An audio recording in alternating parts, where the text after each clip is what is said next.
Welcome back to Optimize Health, where we're making easy, healthy, and delicious meals. Today we are going to make a cauliflower pizza crust and a white cheese topping for the pizza. Feel free to add any additional toppings you'd like, or just swap out for a tomato-based pizza sauce.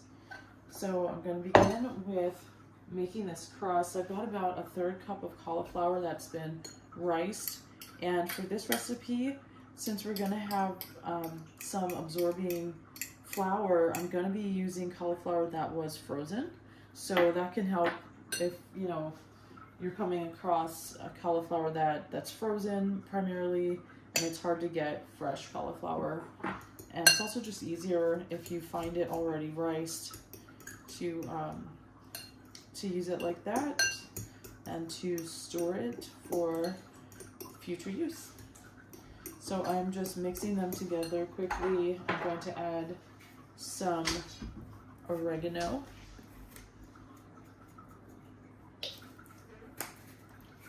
a little black pepper,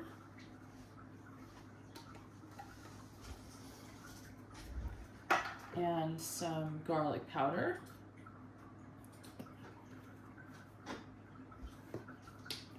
along with salts.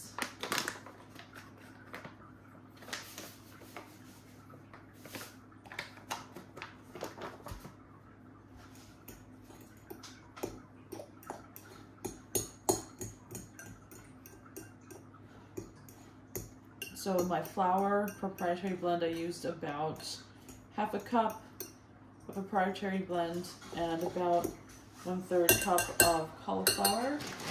I'm going to add approximately half a cup of shredded mozzarella, and we're going to melt this in the microwave for maybe a minute or minute and a half.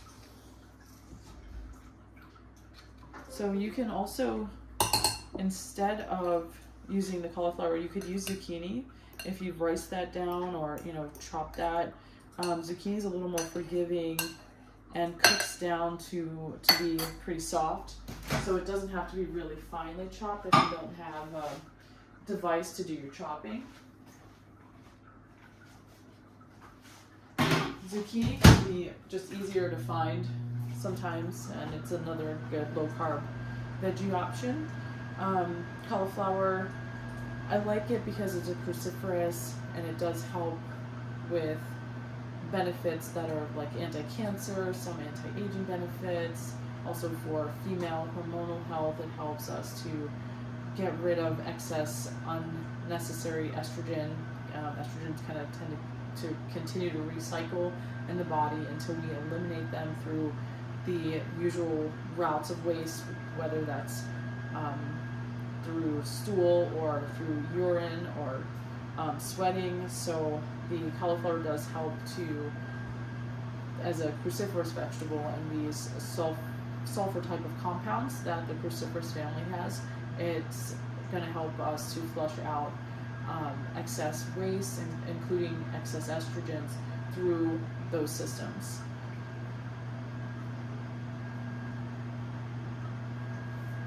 I've preheated this pan with a little bit of coconut oil to cook in, and this meal is going to be pretty quick.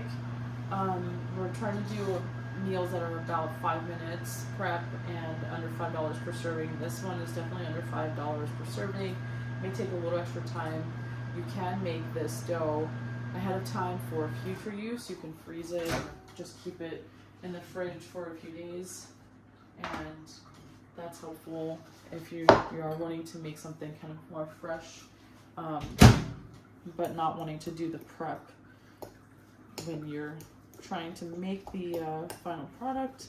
So this gets kind of stringy and helps to hold a lot of the flour and cauliflower together. Mozzarella is really helpful for this recipe.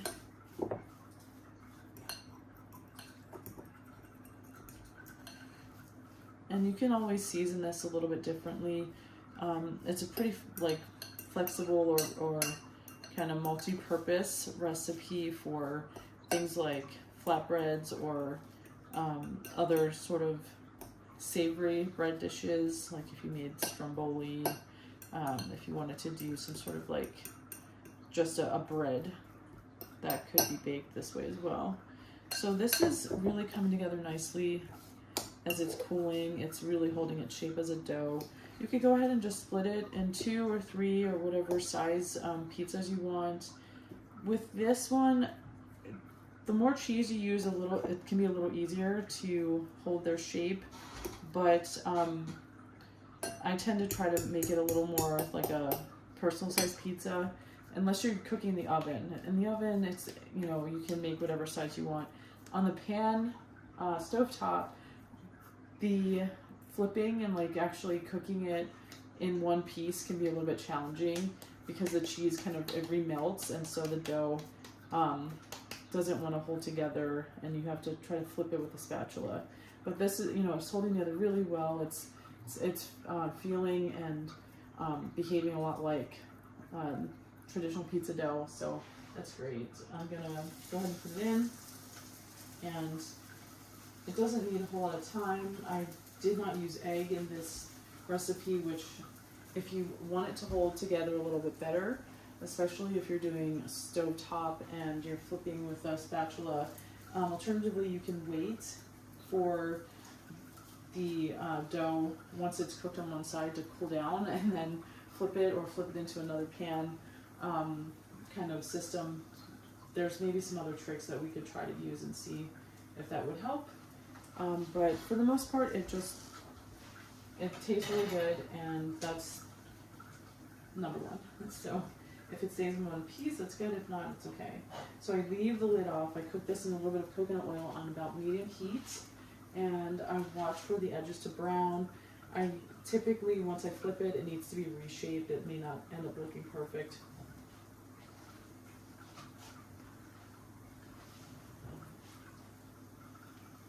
So that's where we are. And it's cooking up kind of quick. In the meantime, what I'm going to do over here is, I'll put that in a safe place for a second. And I'm going to start making this topping. So to keep this kind of a higher protein dish, we are going to do cottage cheese, and we're going to put a few spices in this. Then we're just going to melt it with some black garlic and some ground black pepper, but it's such a versatile recipe. It's pizza, so whatever toppings you want, that's what you should do. I'm gonna grab this, and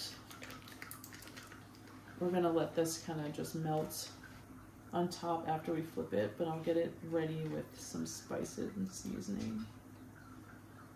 I'm just eyeballing what looks like it's probably enough, maybe a 1/3 cup, maybe a 1/2 cup.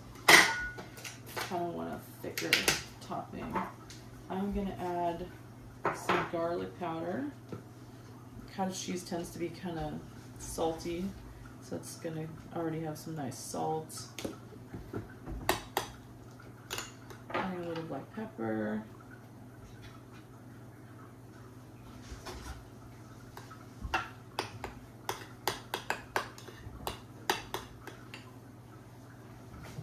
Checking on this, it looks ready. I may see if this flipping can work. Okay, not quite, I wasn't committed. But you can always just reshape it. You can try to flip it in the pan, like pizza style, or you can try to just flip it with the spatula and reshape, which is typically what ends up happening for me. So that's sort of the style. That size tends to work okay for that technique. Just gonna pat it down, make sure it's cooking pretty well on the other side. And it doesn't need a lot of cooking for food safety's sake. Again, no egg, and there's that cauliflower and some flour in there. I'm going to add this on top now, so it's gonna cook pretty quick because it's cooking on the one side, and this is gonna heat up in a few.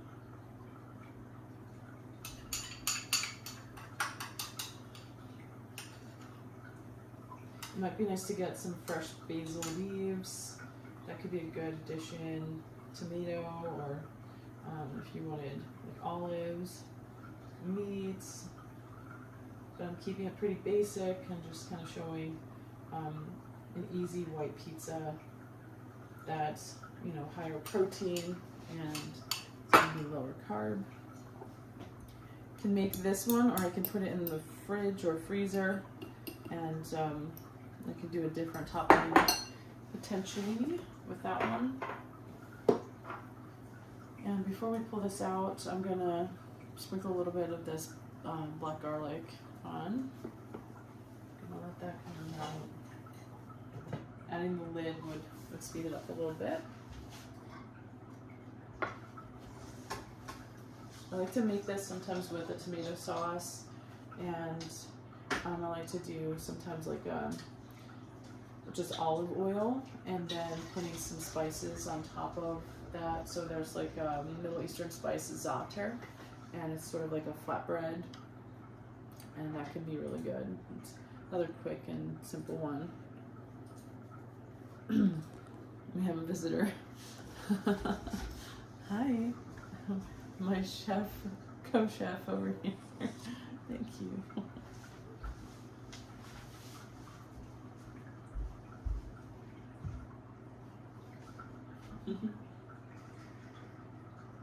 So, you can see it's steaming up and it's pretty close to being ready. I'm gonna take the heat down, and it's gonna continue cooking in a second. I'm gonna transfer it over to this plate by sliding it out, and we will be ready.